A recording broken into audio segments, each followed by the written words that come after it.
When you're ready, sir, I'll get started. Hi, I'm Tobias Carlisle. This is the Acquirers Podcast. My special guest today is Michael Girdley of Dura Software. It's a hyper niche software acquisition business. It's absolutely fascinating. I'll be discussing it with Michael right after this. Tobias Carlisle is the founder and principal of Acquirers Funds. For regulatory reasons, he will not discuss any of the Acquirers Funds on this podcast.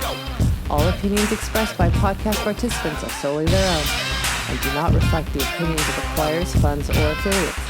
For more information, visit acquirersfunds.com. I have a weird background that I went to school on the East Coast, so I hung out with a bunch of people from New Jersey, so I'm very direct. And then I went to the Bay Area where like nobody's direct. Yeah. And so like then I hung out and worked with a bunch of Berkeley hippies for like 5 years, and then came back to San Antonio where people are neither hippies nor direct. So it's like like a crazy place. What's the personality in San Antonio?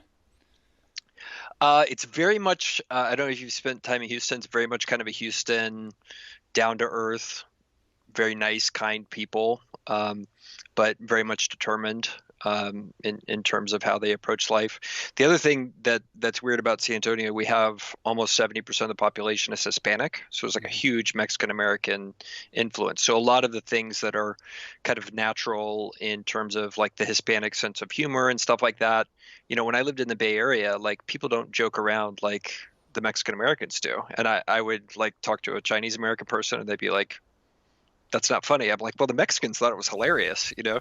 So we have that, which is kind of an interesting impact on the culture as well. But, you know, it's a great place. I personally love living out in the boondocks in terms of, you know, talking to people from LA and New York and stuff. It's much more fun to be a big fish in a small pond. So what were you doing in the Bay Area? Started working for other people. So started as an engineer and then really realized that I was never going to be a great engineer. And I also liked people too much. What sort of engineering? Software engineering? Or? Software engineering. I've almost always been a software guy except for a few detours. But I ended up working for a couple different companies. One, RSA, you might have heard of it, a big security company. Now it's mostly a security conference with a company attached to it. But back when they were in the patent trolling business, I worked for them, and that was my first job. For a while, didn't they? They may still make the fobs.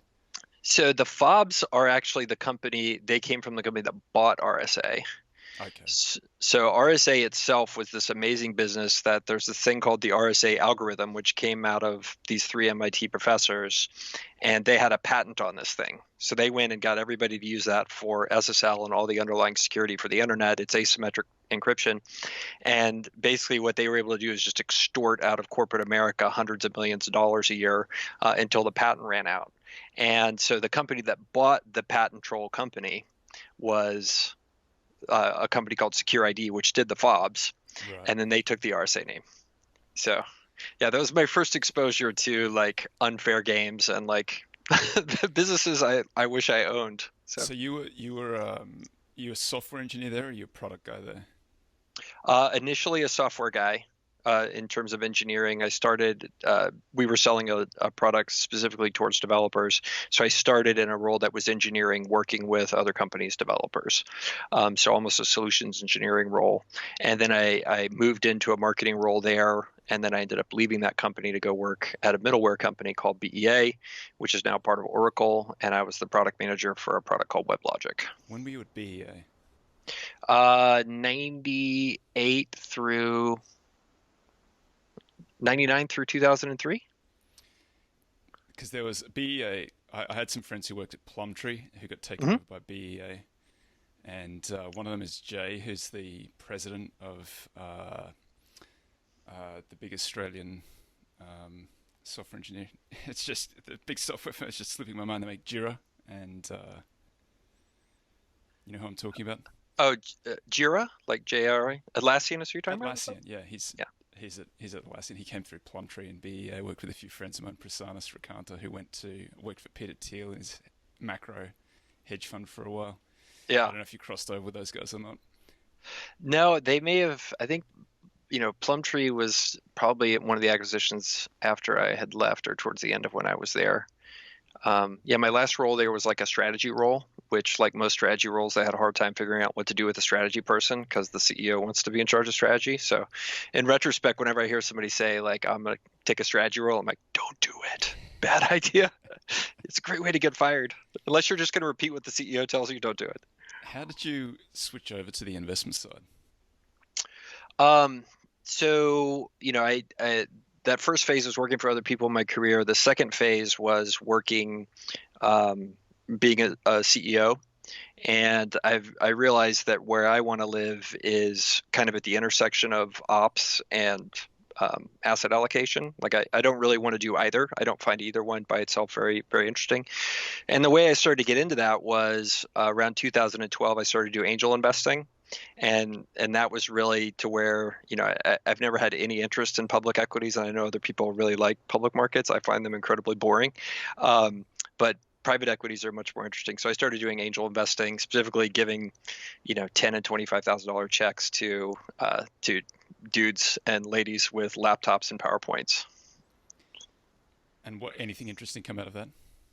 Yeah, I ended up investing in a handful of companies. No unicorns out of the bunch, but invested in a company here locally that's hired like 60 people, over the last 5 years. So that's pretty exciting.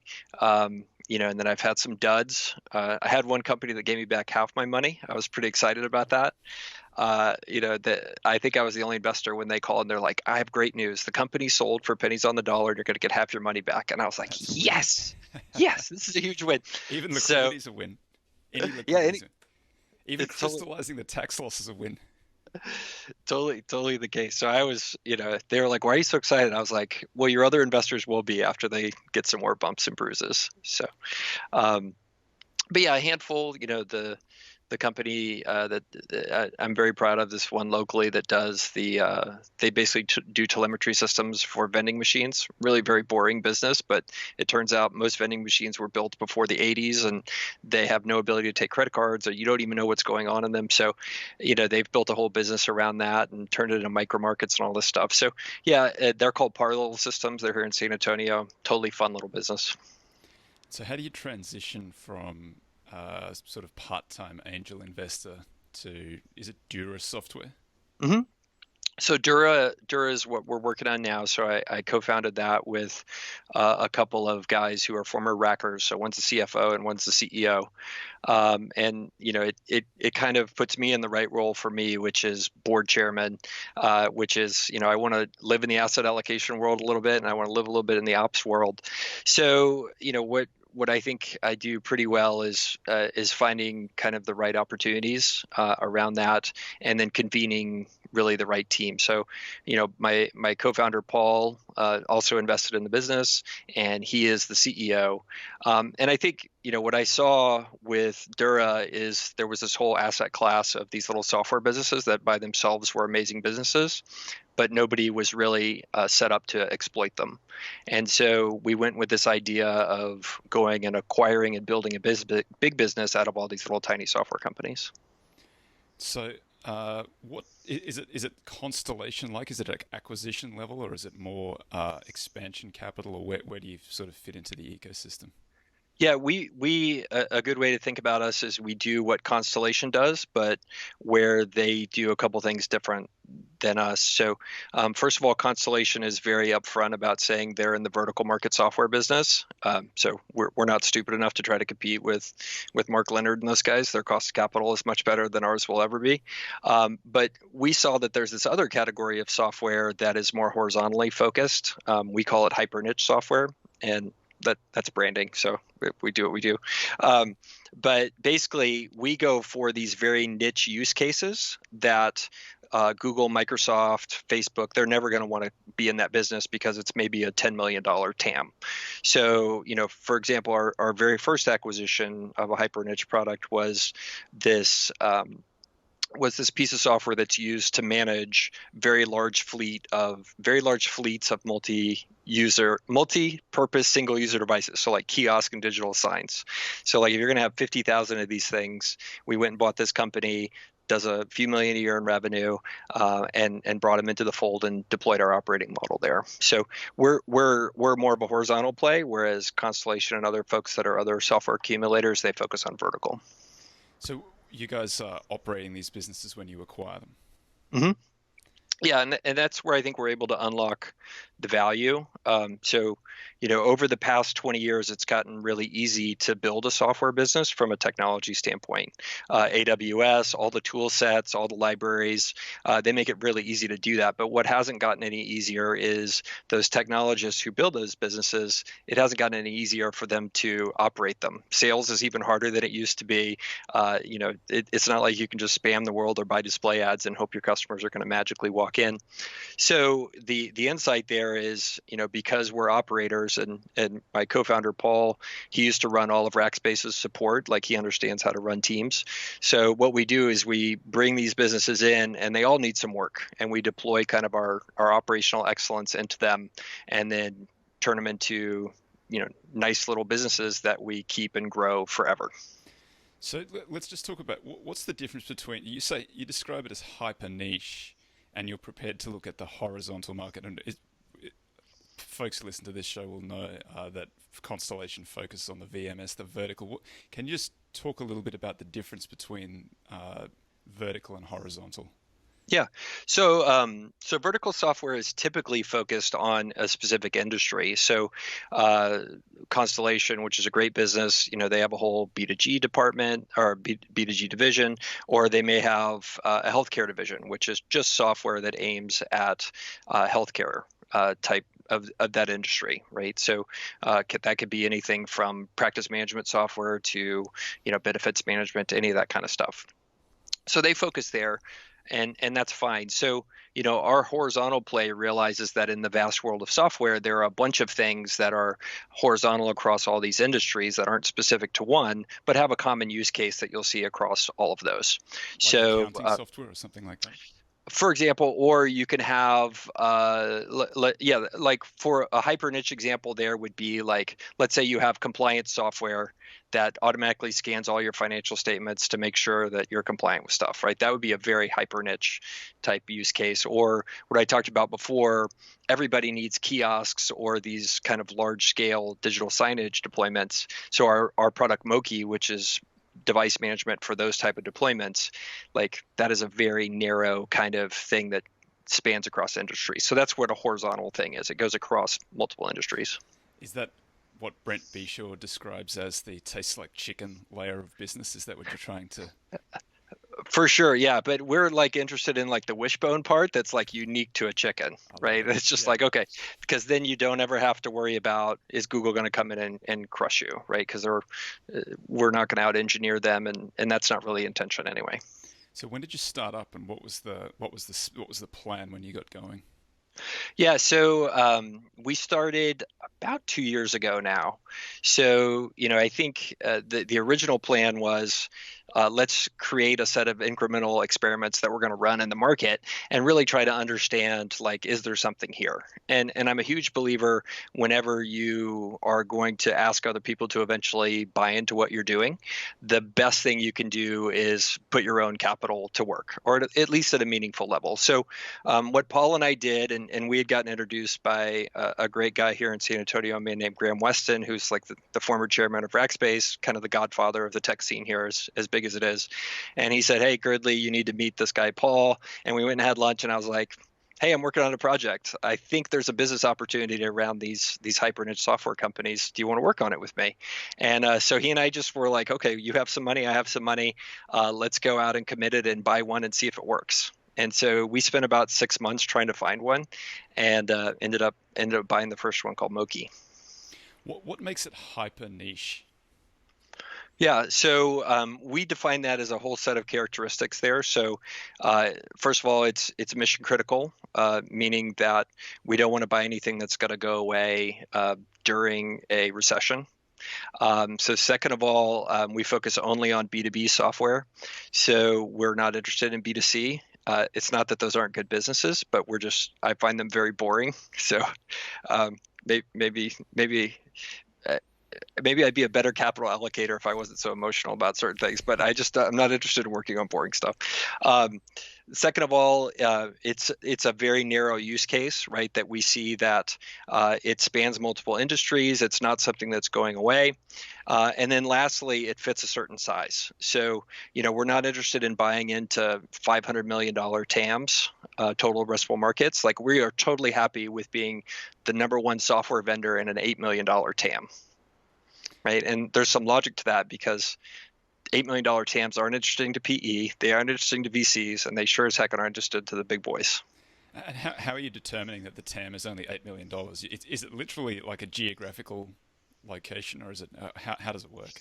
Sometimes it's really easy. You can do things like we've looked at software that specifically only sells to education departments at U.S. states. Right. You can figure that out pretty easily. One of the second acquisition we did is actually back office email automation software for maritime shippers, and specifically maritime shippers that ship bulk stuff, not container shippers. So it's pretty easy to figure out the TAM when there's only 85 customers in the whole world, and the potential spend for each one is whatever, right? Just that's multiplication. Even I could do that. So how do you undertake that first acquisition? How did you look for it? How did you validate it, assess it when you got it? Can you just walk through that process? Yeah. Well, what we did early on was pretty straightforward. We did list building. So I hired some dudes on Upwork to build a list of companies. Anybody that's built a sales machine, that's pretty standard. Got them a list of about 5,000 companies, and we just started going through them one at a time, doing emails and saying, "Hey, I looked at your company. It looks interesting. Are you interested in selling?" And I would do probably 50 to 75 of those a day. And then based on that, we would, just kind of run people through a sales funnel. So an inverse, what any acquirer does. So use some email automation stuff to do those emails. Those would turn into introductory calls. And those early introductory calls are really interesting because at the time we're trying to figure out what the market is.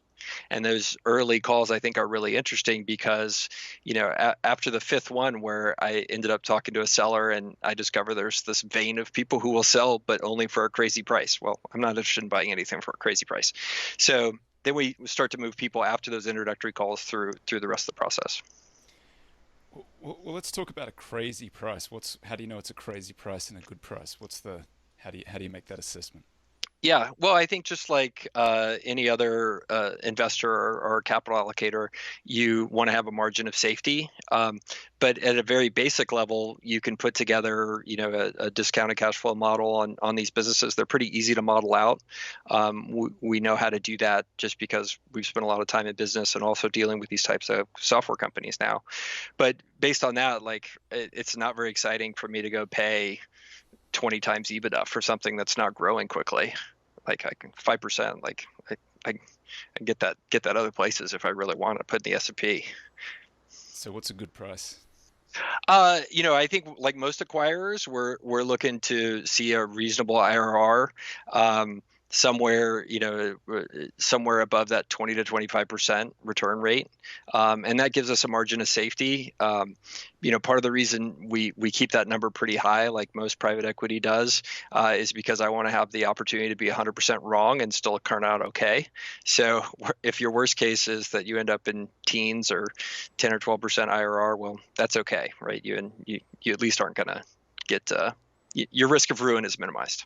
So you in the first acquisition, you built this list. You were contacting 50 to 75 folks a day. You find there's a very large number probably who don't want to sell. That's the biggest number. Then there's a very large number who will sell on very generous terms to them. And then you find some folks who are prepared to enter into a transaction. How do you whittle that down and get to the point that you find this is the one we want to really run the test case on? Yeah. Well, we did go through our very first one. We ended up signing an LOI on it. And to get to that LOI, so basically the process is you have the initial calls with folks. And then that initial call for us was really about just trying to get them to invest the time to give us the information that they need to tell us so we can value the business and make them an offer. And I know you'll be shocked by this, but there is an inverse relationship to the size of the business and how decent their financials are. It's also an inverse relationship to how good of an investment it ends up being based on how bad the stuff is prepared. So there's a number of times. The preparation, the better the investment. Almost always, it's that way. So if you see a beautiful, sim from a broker, and who's running a great process, that's probably going to be it's probably going to, you're going to pay for that, one way or another. And we're happy to get our hands dirty and do the work. So, what we've tried to do is we distill everything down to just a core set of information that we need to see, and use that to try to come up with an approximation of what the business would look like when we have it. So, kind of the foundations of that are the financials as much as they have them, whether that's cash or accrual, a customer list, usually anonymized. So we don't ask people to give us the names of their actual customers, but we're interested year by year revenue breakdown of these folks. Roughly, and then how much each customer is generating, how concentrated they are, how reliant they are on their biggest customer, and so on. Absolutely. Yeah. And you'll see a lot of these folks that are out there who try to pitch themselves as product companies, and they're really just a consultancy with I've seen it before where it's 60% of our revenue is these two customers, and we have 45 more customers that comprise the other 40%. That's not a business. That's a consultancy. So anyway, we get those three things. We get the P&L as best they have it. Sometimes it's bank statements. Secondarily is the customer list, ideally anonymized, broken down by year in terms of revenue. And then the last thing that gives you a picture for the business is who are the employees, anonymized, and how much are they making, right? And that gives you a feeling for how the business is run. And most of these little software businesses, you're looking for rules of thumb around things like customer concentration, revenue per employee. A lot of times you see these businesses that should be profitable, but the reason they're not is because they have twice as many people as they should, right?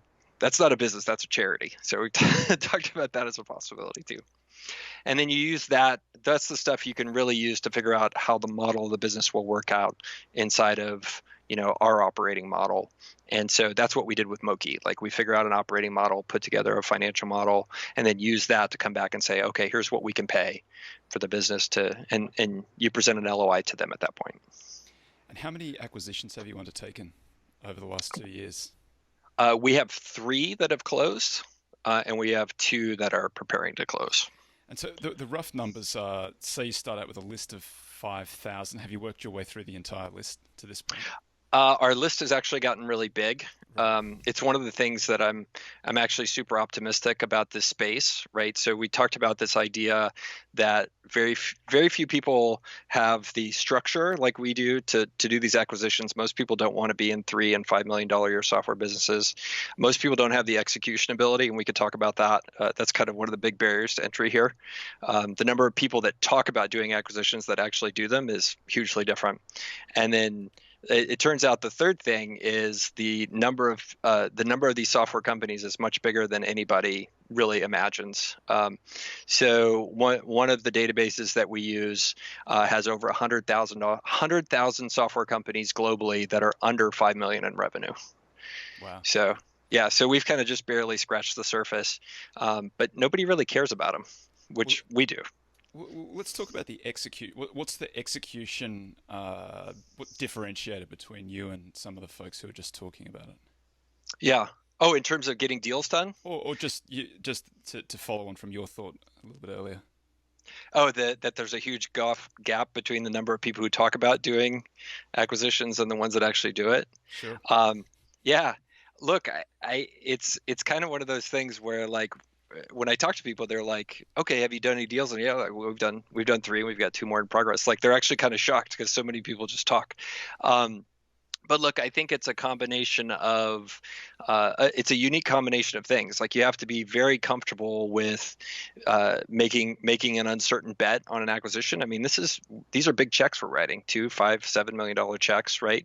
Some of it's our own money. You have to be very comfortable with that, but at the same time, you have to be grounded enough to be able to operate these things well. And we bring in a whole operational model that we've created and standardized across this specific type of stuff. But psychologically, asking why most people talk about stuff and never do it, I don't really know why, because that just seems so. Oh, my camera turned off. I'm back, I think. Okay, There you cool. go. Yeah. Well, actually, I went through this whole process to get a fancy DSLR hooked up. The Yeah, looks problem is good. it shuts off every 30 minutes. So I don't look as good as you, but I'm trying. Yeah. So psychologically, I just don't. That just seems so weird to me. I don't know why people talk about doing stuff and talk it to death. I much more prefer going. So. So you guys, you have this huge list. You validate it down. You undertake the first acquisition, and then you presumably hadn't built this operating standardized checklist or operating standard that you were trying to get. This is sort of all learned from the acquisition of this first company.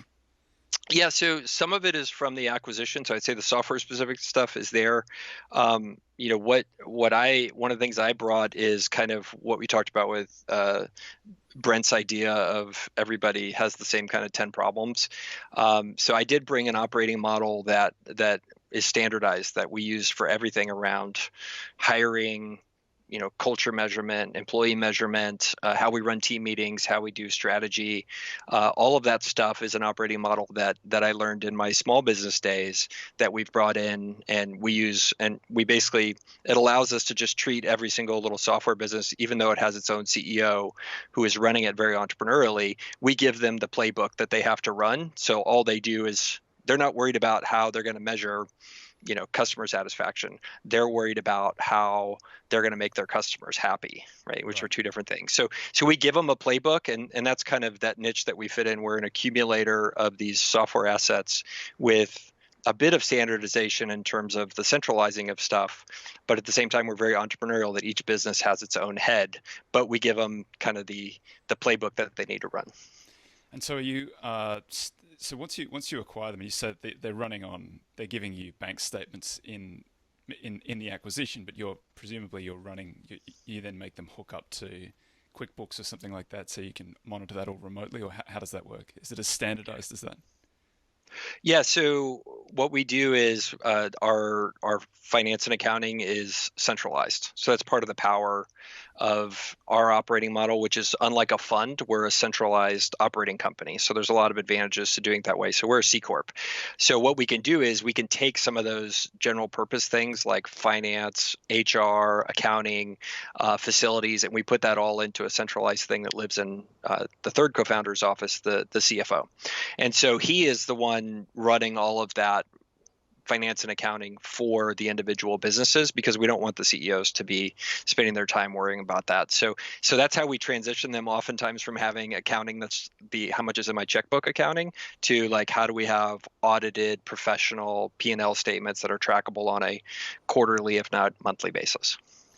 And then the CEO is freed up. Presumably, they're primarily strategy and sales. Is that where you're looking for the CEOs to go? Yeah, so our model is actually we look for a very specific type of person. So we look for a man or a woman that we call kind of a cusper. And what it turns out is a lot of those people have been very deep in being a specialist in a specific functional area inside of a corporation. So they may have been head of sales, or they may have been head of customer support, or ops, or any of those type things. But they are interested in getting to a general management and CEO type role. So we give them almost the my first CEO job, which is we're going to take away some of the stuff that's kind of boring, but we're going to let you really cut your teeth to expand. And our view is that people who are making that transition, the thing you have to do is you have to go from being very deep in one functional area to being kind of deep in everything, right? You need to be able to talk about finance. You need to be able to talk about engineering. You need to be able to talk to engineers, even though you come from a sales role. And my business partner and I, Paul, we really enjoy coaching these people. So we want to develop them into really good CEOs. So that's part of the value prop for them is, okay, you're going to be entrepreneurial. You're going to have your P&L. You're going to own all these responsibilities. We're going to measure the heck out of you. We're going to give you training wheels, but this is your chance to grow from that functional area specialist into somebody that is a general purpose CEO. And do you have some sort of playbook for them, or is it a case by case basis where you look at this particular business has this particular opportunity and we want you to pursue that opportunity? Yeah, so every acquisition will have an investing thesis for us. We'll ask ourselves, okay, what changes do we want to make, right? And it could be as simple as like, what you guys should consider doing? marketing, right? That's sometimes that is or we've bought one of the business we bought didn't even actually have a incentive plan for the sales reps. Like, have you ever heard of a sales rep never having a commission? Like, so guess what the sales reps did? They just were sitting around on their butt all day. Anyway, so after we bought that one, like the sales growth momentum per month like tripled because it was like, hey, we're going to align some incentives here. So anyway, to come back to your question, like we try to give them that input and then make a clean transition to that CEO of the business and say, okay, now you own this, right? And we want to give you, here's what we think, but we want to give you the authority and the responsibility to make those changes to really run the business like you want to. And the way we'll make that transition super smooth is, we have 3 CEOs in the company right now that report to Paul, our CEO, and those folks will be involved almost always in the acquisition of the new business. So like if we're going to give that to one of the CEOs as a second business, then they'll have an opportunity to be part of the identifying the problem before they're expected to solve it. So they're not necessarily coming from inside the business when you acquire them. You're acquiring the business and sourcing the CEO to operate that business separately. Right. Yeah. And so if we're buying a distressed or a business that's we consider not performing as well as it could, our default model is that the CEOs of these companies or the ownership of the companies never come with. Right. And so they like that because we're unique, because the leadership isn't expected to stay on, and then we're the only buyer because of our permanent hold model that they can trust is going to take care of their legacy and their people. Right. So if PE buys you or strategics buy you, good chance your product's going to get killed in the next 2 years. That's just the way that works. So they like us for that reason. So, we'll have our own thesis about the way the company should work. And by design, if somebody had their old way of doing it for the past 20 years, it's not going to work to bring them in and keep doing the same thing that we want to do differently. What have you learned over the last few years of doing these acquisitions? What's the difference between the reality of it and what you the thesis of it before you started? Yeah, man, lots of stuff. I think that early on we were much more trusting of what people's documents said of them. I talked about this inverse relationship of how much you can trust financial statements and that sort of thing. Like that's a hard learned lesson. And actually our very first deal that we were about to do, we ended up pulling the plug on it because they were misrepresenting to us what reality was. Like the business wasn't actually flat. It was actually shrinking 20% a quarter. So like that kind of changed the entire universe of those things. How did they present it as flat when it was actually shrinking? So here's the funny thing. These folks are oftentimes selling because they're running their business poorly, and they don't know. They don't know they're lying to you about their small business. Right. Like as I think for folks that live in the public equity world, like you're accustomed to this level of sophistication and audits and all that stuff. Like it's important to remember, like most small businesses are run by so-and-so with their checkbook, right? And a lot of these people are doing all kinds of crazy financial shenanigans like factoring and like they have no clue. They're not lying to you. They truly believe they're doing much better than they are. Right. And so they're not using anything like even just QuickBooks just to see, which you can track pretty easily. It's all automated in QuickBooks. That's or if they are using QuickBooks, it's garbage in, garbage out stuff, just radically mischaracterized. The idea of revenue recognition, like no way. Good luck with some of that stuff. But they've grown these to reasonably sizable businesses because they're. I saw on your website you're talking about $2 to $5 million in revenue. So that's a very successful small business. Yeah, for sure. Yeah, and there is this idea that in growing a business, the CEOs have to change, and a lot of these CEOs and owners reach a point where they're just not comfortable. At the very first level, $0 to $1, you're kind of the doer and the seller, and then from $1 to $5 million or $1 to $1 million, you become a manager, and then above that, you're a systems builder, and above that, you're a business builder. Above 10 million, and so on. A lot of these folks are never really comfortable making making those transitions, and they just get stuck. And you'll see these businesses that say at $1 million we're supposed to start to deploy systems, and they never do. And the businesses just kind of churn along. And software is kind of a rewarding thing, right? If you're selling something at 80 to 85% gross margins, that's recurring revenue, that's very sticky with your customers, that covers up like a lot of sins for these folks. So that's my explanation of why some of these businesses get bigger, even though they're not really run super well, is software's a pretty good business to be in. So that's kind of interesting. So you find these things, they've got to the peak of some phase, but they just can't transition beyond that phase to whatever the next level is. And you guys have that, because you've been at much bigger organizations, you know how to take them from one phase to the next, or get the person who can run it at that systems phase or that business builder phase. Right. Well, in the playbook we make everybody use actually forces you to start to create systems. So, we give them a system for hiring. We give them a system for, how you're going to do your strategic planning, how you're going to do your quarterly goals. We give you a system that forces you to use those things. So even if people on our CEO level or the existing company don't have that, they really don't have any choice, because we're just like, well, this is the way it's going to be. And that system, that'd be a great book sometime that you could publish, unless you want to keep that private for the firm. No, it's on my website. You can go. It's girdley.com is my website. I publish the whole thing. It's actually, so the genesis of what I call the playbook was about 5 years ago. Like, I made some really bad hires, and I'm a member of like a CEO group here called Vistage. And I went to everybody in the group and I was like, how do I not hire so terribly? And everybody else goes, we don't know. We hire terribly too. And I ended up talking to another business partner of mine, and he's like, you should check out this thing called top grading. And so I don't know if you're familiar with it, but it's changed. It's wonderful. It is a wonderful system for hiring.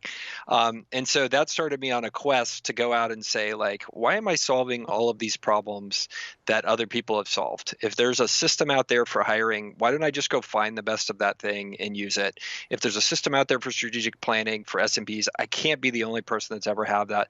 So I spent 2 years basically going through and identifying the best of breed of every single one of these systems, and we've codified it in this thing we call the playbook.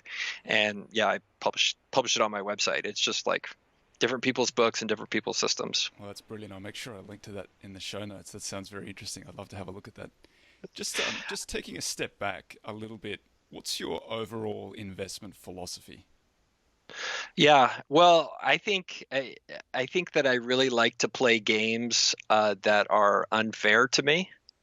So I talked about being bored by public equities. Like, there are so many people out there that I feel like are much smarter than me. And it's kind of like the same attitude I have towards chess. Like, I really like chess. One of the things I like to do is watch chess videos on YouTube.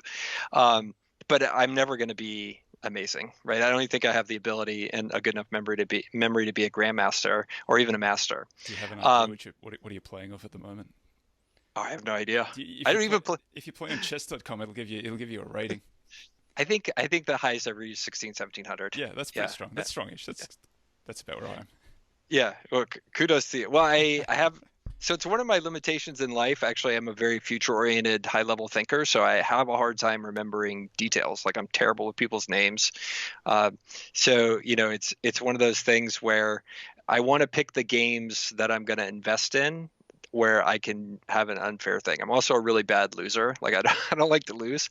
So, investing, I start to look for things like this opportunity where I can bring something unique, where we can be the only player for acquiring these types of software companies, and where I can bring like the kind of investment I've made in learning how to do businesses well, and the network I have and the reputation I have, and bring all those together to play a game that's really unfair, because that's much more fun than playing something that is, I would say, much more fair.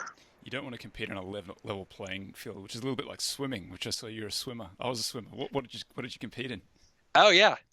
I was a middle distance swimmer. I have freestyler and breaststroke. So yeah, I did the IM 2 and 400 and the freestyle as well, but not as well. That was an amazing experience for me. I was a college swimmer, and I looked at the people who were like really gifted and the fastest people on the team, and I was that guy who barely walked onto the team. I'm 6'5", like blonde hair. Like I look like, Matt Biondi, whatever, right? At the time. Now I look like fat middle-aged man. But back at the time, like I was the one that was really intimidating when we'd go to the college swim meets, but I was not very fast. And so it was such a good like character builder to be a crappy athlete. Like that's why I love like when I find people who've been like that not very gifted 11th man on the basketball team who the coach liked because he just worked his butt off.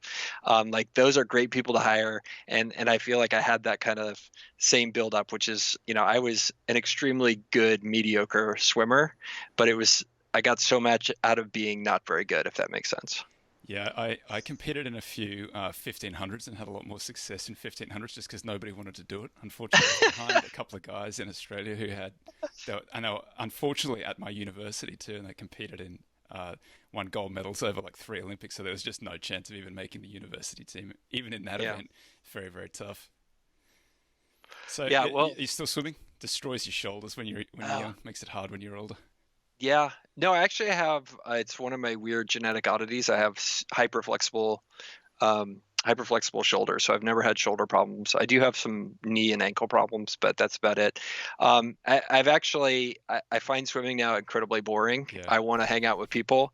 I think I might be somewhere on the spectrum, but I'm like somewhere on the spectrum that I really like people, and so I actually go to group fitness classes like all the time. That's what I do because I love going there and it's the same people and I love talking to them. It's the same reason I like going to an office and like working with people. Like I like being around people under the right scenarios. So I don't swim anymore. So what's the longer term plan for Dura? You've acquired 3, you've got 2 more in the hopper. You're 2 years in. It sounds like you're speeding up a little bit. Is that the plan, just to keep on building and compounding over time? Yeah, so we see ourselves as a compounder. I mean, that's the cool thing about what we're doing. These businesses are profitable when we have them, right? They're operating at some version of the Rule of 40. Are you familiar with that? Yeah, but it's the sales and the NOI/EBITDA, which are pretty much the same in software businesses, plus the growth rate year over year in a very high performing software company is over 40. Right. So there are some like a friend startup is over 100. That's pretty cool. When he told me that, I was like, oh, it's pretty awesome. Yeah, so that's one of the measurements we use to measure the overall health of the business. Is okay, is your growth rate plus your EBITDA somewhere in the vicinity of 40? So the cool thing is because all these businesses also we mandate that they're going to be profitable. Like we also do something crazy in tech, which is we just say we're not going to lose money. I know that's insane if you're a VC. It's like, well, but we make all these businesses run profitably. And so the idea being that that free cash we can then use and reinvest and compound back into doing more acquisitions. So, the long-term vision is to just keep doing what we're doing, right? Growing a little bit organically, but then growing inorganically by redeploying our free cash. And basically just keep at the same pace we're doing. Let's do 3 to 4 acquisitions per year. Let's keep integrating those. Let's do them really well. Use the free cash to keep doing that. And you can see kind of the end goal if after 10 years, you acquire $10 to $15 million a year in revenue, pretty soon you're a pretty big company, and you can see what happens with, $150 million a year software companies and how the public markets value those. So we're playing the long-term game here. We plan on staying where we are for a long time, but the end goal is to build a really huge company by accumulating a lot of these little companies. And then to list that at some stage. Look, I've spent time hanging out with VCs and I'm a part-time partner at a venture capital fund. The one lesson I've learned there is predicting what the future is going to look like 10 years from now in terms of an exit is really hard to do. I just know that if we keep doing what we're doing and executing the way we've been executing, we'll be an extremely valuable thing to somebody, whether that's a public market or a private equity, or heck, like at some point we just say, okay, we're not going to reinvest cash anymore and start writing people checks. All those are options. The key thing really to focus on here is just how do we maximize and create value by building a great business, and that's where we're really focused. Do you have any? You're looking at the landscape for these sort of businesses software as a service type businesses have got these extreme valuations on the public markets, and presumably that's filtered down into the private markets as well. Is that trajectory going to persist? Do you see it slowing down? How do you think about purchase multiples for these companies? Yeah. Well, I think what's happened in the past 6 months that's been really interesting is we divide the market into 4 different segments. So there's high growth software businesses of this size, and those are the things that VCs want to give money to or PE wants to buy. We're not interested in paying 10 or 12 times trailing 12 months revenue, right? We don't do that. Then there's the next category that are just pretty darn good businesses, right? They're already running pretty well. The owners know what they're doing. They're maybe, generating 20 to 25% EBITDA, growing 10 to 15% a year. Nice businesses. We don't play there as well. Those tend to sell for 3, 4, 5, 6 times ARR, and there are buyers that pay up for that stuff. We don't do that. Where we play is in the bottom half of the market, and there's 2 categories there. One is distressed. And distressed is obviously they got to sell for some reason. And then there's things that are just underperforming, right? They're maybe break even, they're not doing very well. And so the market, as we're seeing with these businesses, is actually nuanced depending upon what's happening at each stage. So VC has slowed down. So those guys are all slowing their growth rate. And so their multiples are coming down a bit. And then for the past 6 months, up until about a month and a half ago, we didn't see a distressed company for almost a half a year. And then COVID happened and we started to see distressed stuff. And it was early on, it was like stuff selling it to airlines or restaurants and that kind of stuff. So, it's hard to predict what's going to happen, but I think the point being that you ask kind of the macro level and how it's trickling down. I think the much bigger impact on each of these businesses is the psychology of what's happening in the economy as a whole is trickling up much faster than we're seeing any impact of what, Zoom selling for 50 times trailing 12 months or whatever. So just sorry, say that last part again. What are you seeing in that last little part? Yeah, I think that because these small businesses are so much closer to the ground level, right, we see the impact of the day-to-day being much more impactful than a trickle-down effect from the big markets. So that makes sense. You're seeing that these are the smaller businesses are much more impacted by totally by the shutdown and by COVID. For that, and then also the psychology. Right.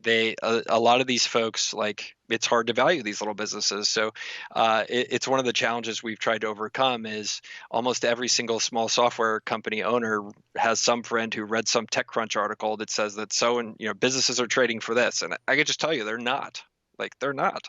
That just because one broker does one deal at 8 times revenue doesn't mean your little software business that's not growing and it's not profitable deserves 8 times revenue. I'm sorry, it just doesn't work that way. So besides those things on the ground that you're seeing, there's also the psychology, which is a factor of these things being owner operated, which is very different than the public markets. So there's an education process presumably with these guys, or it just you can't get together. Bid and ask are just too far apart. There's the number one reason we don't end up doing a transaction is bid and ask are too far apart, for sure. And that's okay. I mean, if folks don't have to sell and they want to get a certain number, I have a friend running a SaaS business that's in this size that wants 5 times revenue. I don't think he deserves it, but he. Only got to find one person, right? Yeah, you just got to make a market of one. So yeah, I mean, we've done some white papers and stuff to try to talk to people about, what are the things that you should think about that are impacting negatively the value of your business. Everything from the quality of revenue to geographic concentration. I mean, there's like 40 different things that can take your business from, say, trading at 2 times revenue or 3 times revenue down to trading at 1 times revenue. And because these people aren't necessarily in the day-to-day of valuing businesses all the time, they don't realize the impact of that on us, right? But yeah, in the end, like, it's tough because we're trying to educate them from an adversarial place, right? Which is right. As a buyer. So a lot of times you just got to move on until you find somebody that's in the right mindset to do a transaction. So it's a messy market for sure. I get the sense that it's an increasingly popular area to be an acquirer, that there are lots of search funds around and there are lots of smaller private equity firms around that are looking to do these small acquisitions. Do you see that competition or is it increasing, or is it does it? What do you see? The biggest transition that's happened is there's two. So one is the number of tire kickers that have come out. So I've just heard horror stories about these search funds who, we'll put in a bid for something and they'll put in a bid at 3 times what we put in, and I'm just like, that there's no way that underwrites, no way. And then 6 months later, that same seller will come back and be like, hey, didn't work out with those 2 college kids. Couldn't finance. Like, yeah, we're back on the market. But I think the second thing, and why I'm very optimistic about this market, is unlike VC, when you buy a business and acquire it, you own it. You have to like run so. it. Yeah, you just bought yourself a bunch of problems. So it makes it very hard for this market to get super saturated quickly.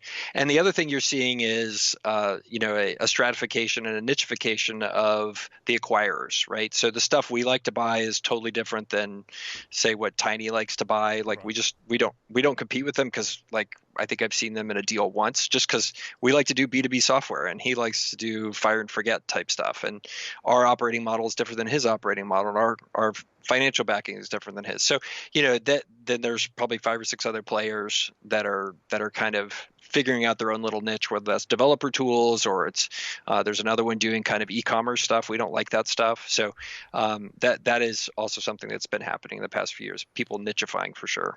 Are you comfortable talking about how you financed? It was your own money initially. Have you raised outside capital? Yeah.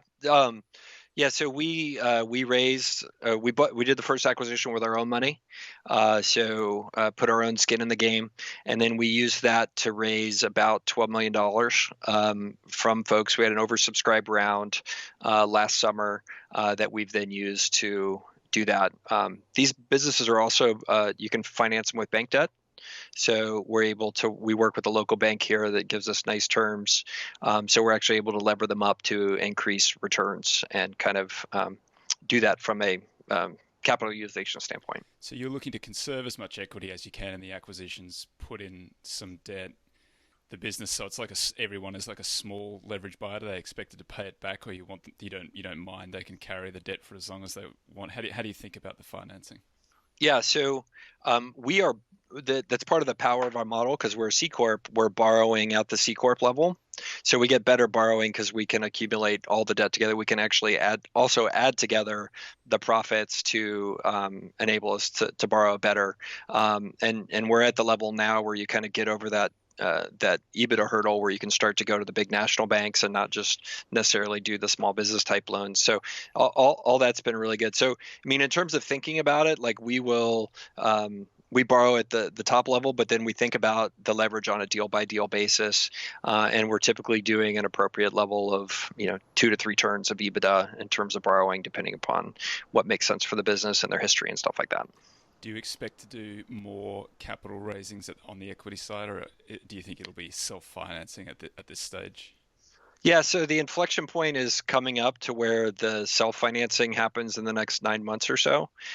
So some of it is just kind of watching and seeing what's happening. Right now we have cash in the bank and we're still working to deploy it. So yeah, we'll see what happens. But right now we're not fundraising. That's a nice place to be, particularly given where the market is. For sure. It also really helps with recruiting because a lot of times we're recruiting people who have been laid off from startups or high risk ventures. And we're like, hey, like we're profitable and here's our bank account. And it gives us a set of people that are interested in working with us that have been burned by stuff falling apart and whatever. So, it's part of the crazy idea we have in tech to actually make profits. Who knew? Any final thoughts, Michael? Anything that we haven't covered that you'd like to discuss? No, I was actually kind of nervous about doing today. You're the first podcast I've been on where I've read your book, so I really enjoyed it. But yeah, it's turned out super well. Thanks for giving me an opportunity to talk about something I'm really proud of. My absolute pleasure. It was absolutely fascinating. If folks want to follow along with what you're doing or get in contact with you, how do they go about doing that? Definitely check me out on Twitter. It's M Girdley, so M like Michael and Girdley, my last name. I have really gotten into Twitter, especially more since COVID started. So I'd love to connect with folks there and hear what you think about what we're doing. And your website, Dura Software? Yeah, Dura.software for the company. You can keep up with us there, and your personal blog for the system. Yeah, it's Girdley.com, Girdley.com. That's fantastic. Michael Girdley, Dura Software. Thank you very much.